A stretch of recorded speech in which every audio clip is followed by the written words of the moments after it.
ka lang daw, makikita mo na yung result. 초콜릿은 달콤해 달콤해 달콤해 오렌지는 상큼해 상큼해 상큼해.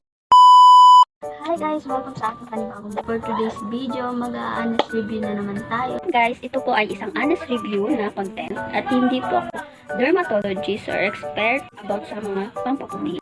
Ito ay honest review lang po base nung ginamit ko itong product. Ang tinutukoy ko guys ang Kinang product. So, magbibigay tayo ng honest review tungkol dito sa Kinang product. So, ito yung nabili ko sa TikTok guys. Nasa 180 something lang to siya, 180 mura lang siya. Tapos nasa 280 ml siya guys. Tapos itong si Kinang is whitening body lotion. Tapos meron siyang nicotinamide moisturizing essence. Amoy nito guys, hindi siya matapang. Mild lang siya. Johnson Blue, ganun.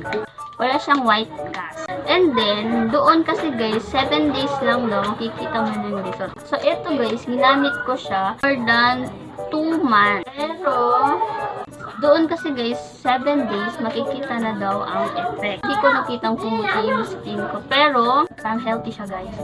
Ganun yung effect niya. Shiny. Parang malagkit din siya sa skin. Napansin ko guys, pag pumunta ka sa araw, madali siyang mangitim. May nilakad kami guys. Direct talaga yung araw. So, nasunog ko. Wala siyang SPF. Gabi lang siya gamitin na. Pero ako guys, ginagamit ko siya tuwing umaga at gabi. Yun lang guys. Yun lang yung honest review ko guys. Dito sa lotion nito. Pero guys, kung gagamit tayo ng mga whitening, ito guys, avoid talaga natin magpunta sa araw. Dapat gumamit tayo ng lotion yung may SPF, protect yung skin natin. Char. Yun lang po. Salamat.